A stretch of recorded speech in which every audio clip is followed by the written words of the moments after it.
Hey,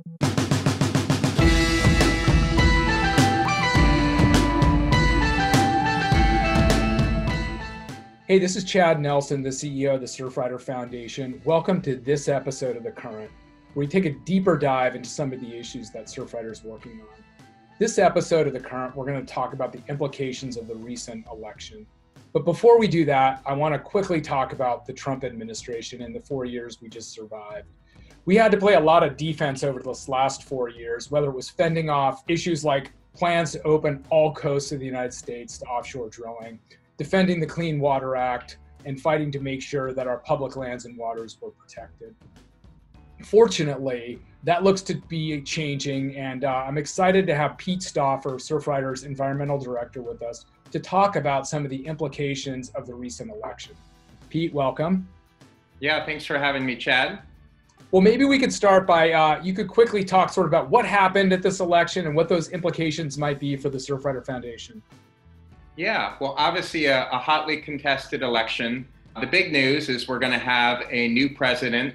So we'll have the Biden-Harris administration. And so in terms of Surfrider issues, it opens up a lot of opportunities, I think particularly on climate change and plastic pollution, to hopefully see some strong leadership from the White House. In terms of Congress, it looks like we're going to have a pretty evenly divided mix between the two political parties. So really, to get any legislation passed, we're going to need bipartisan support and, really pulling on leadership from both political parties. It's also a good time to note that, we don't believe that protection of our oceans and coasts should be a partisan issue. It should be a bipartisan support for our oceans and coasts. And Surfrider is a bipartisan organization and certainly willing to work with both sides to advance coastal and ocean protection. Yeah, absolutely. We have a really long and successful history of building support across the aisle. And, I think because Surfrider represents real people and real communities that, our decision makers will listen. So, we have seen that we can get support on a lot of these critical issues from both parties. So we're certainly going to need that in the next 4 years. Absolutely. So come January, we're going to have a new presidential administration and a new makeup in Congress. What is the Surfrider Foundation calling on the Biden administration and Congress to take action on to protect our oceans and coasts? Well, Surfrider has identified 3 different issues for our federal advocacy the next 4 years: climate change, plastic pollution, and clean water. These 3 issues are really critical issues that are affecting our coastlines.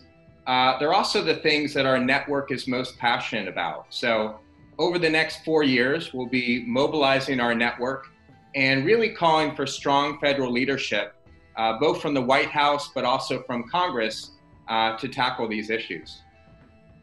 So Pete, tackling climate change, eliminating plastic pollution and addressing clean water are clearly priorities for the Surfrider Foundation. So maybe you can run through some of the things we're going to try to accomplish at the federal level to sort of tackle those 3 issues. Yeah, we're really excited about our federal campaigns for the next few years. Starting with climate change, we're really going to lean on the Biden administration for their leadership. That includes rejoining the Paris Climate Agreement. It includes transitioning the United States to a 100% clean energy economy. And it also means reversing a lot of the really bad climate change rollbacks that we saw under the Trump administration. So we'll be heavily focused on the administrative side. We're also going to be working to pass legislation, the Ocean-Based Climate Solutions Act. It's really a comprehensive approach to tackling climate change and using the ocean as a solution for that. So everything from banning offshore drilling to establishing new marine protected areas to enhancing coastal resilience. So, I think through leadership from the administration and action from Congress, we can start to make some real headway on climate change. In terms of plastic pollution, obviously one of the biggest impacts that's facing our ocean. Our priority is to pass the Break Free from Plastic Pollution Act. It's a really strong piece of legislation that Surfrider helped to draft.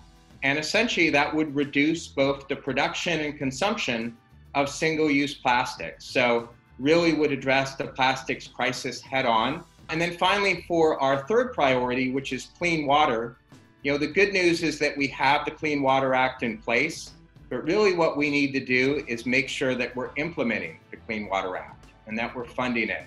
So we're going to be pushing for sufficient funding for the Environmental Protection Agency, making sure that we have the funding to test water quality at our beaches, but also that we have the funding to implement Clean Water Act regulations and to help communities, restore sewage infrastructure and, make the types of improvements that will really protect water quality and public health at the beach.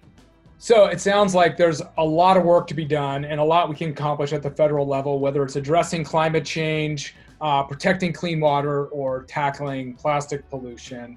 But the Surfrider Foundation, at the end of the day, we're a grassroots organization, so we really take pride in our local chapter network and our activists.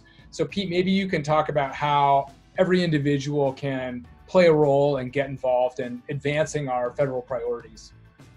Yeah, the easiest thing you can do is go to our website, surfrider.org, and visit our Take Action Center. We have different action alerts for our federal campaigns. It's a really easy way to contact your members of Congress and ask them for leadership. Even better thing that you can do is get involved with our network.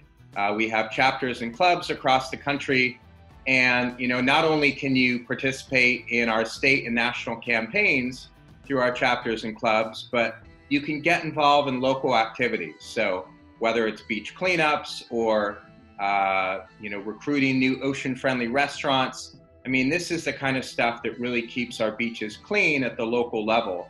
And it's really what gives Surfrider, the power and influence that we have is the good work that we do around the country.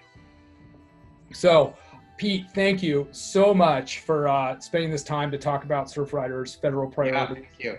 The opportunities that we have with this administration.